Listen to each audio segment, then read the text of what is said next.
What's going on? This is Impurity and Debauchery. Just consider us rated M for mature. But hey, sometimes you just have to loosen up and just have some fun. You know, the whole do a little dance, make a little love. I mean, how can sex, drugs, and alcohol, things like that be so bad when they just feel so good? I mean, everybody else is doing it. I mean, just sometimes I feel like I just can't get enough. It's like I'm never satisfied. But anyway, I just look forward to us hanging out soon.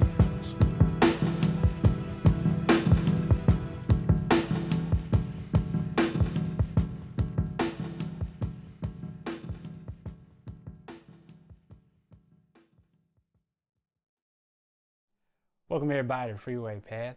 And impurity and debauchery are two things that can happen as a result of us wanting to fulfill our fleshly desires. Now, maybe what does that look like? Let's go ahead and look at Ephesians chapter 4, verse 19. Listen to what it says here. It says, having lost all sensitivity, they have given themselves over to sensuality as to indulge in every kind of impurity, and they are full of greed. Now, that sounds kind of rough there. So let's look back. God, He created everything good. He created us with a purpose. He just wants us to live a pure and holy life.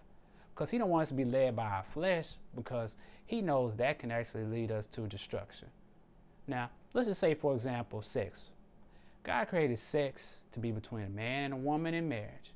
And outside of that, any type of sexual addiction or sexual desire can cause many problems throughout society. Things like single parenting. Things like that. God never intended for that to happen. He wants us to, that family model He set in the beginning is where He wanted us to establish to have a more productive and fruitful society. Because He knows that broken families can lead to us being broken individuals. Now, maybe your family throughout generations has been affected by that in one way or another. Or let's just say drugs and alcohol. Things like that you might try to indulge in to try to compensate for you being lonely or trying to fit in with the cool guys and things like that. But ultimately, you just indulged in because something's missing. Like your flesh is not getting full with something. It's like it's never satisfied. And in society, media tries to glamorize sex and drugs and alcohol like that. But, hey, is it right? And ultimately, does it affect our society? And I believe it does. And God never intended for us to be controlled by our flesh, but ultimately set free in our mind. He don't want us to be set in bondage by our fleshly desires. Now, here's a fruit verse we will go to in 1 Corinthians chapter 6, verse 12. This is how we can put this in light, in our perspective, if it's maybe having an issue in our lives. The author says, I have the right to do anything. You say, but not everything is beneficial. I have the right to do anything, but I will not be mastered by anything. And God wants us to have that mindset, not being controlled by our flesh, letting us want to fulfill all type of sensuality. Anything in our flesh just wants to go towards anything to fulfill a void that only God can truly fill. He wants us to have complete joy, not temporary happiness. He wants us to have complete joy throughout our lives.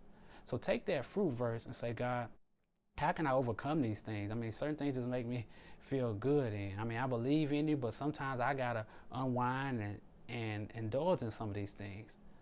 And what I would suggest to you is just surround yourself with wise counsel and people not going down that path. And ask God, say, God, would you restore me?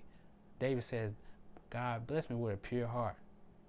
Ask God, bless me with a pure heart and pure mind. And watch what you let into your spirit, because it does have an effect. And say, I will not be mastered. God, break the chain off my mind. I don't want any stronghold. I don't want anything to be mastered over me. And once you get to that place, you'll find you'll be living a fulfilling life for God, because that's what He intended. It's what He intended for all of us. So God bless you. Continue to be with us during Fruit and Thorns.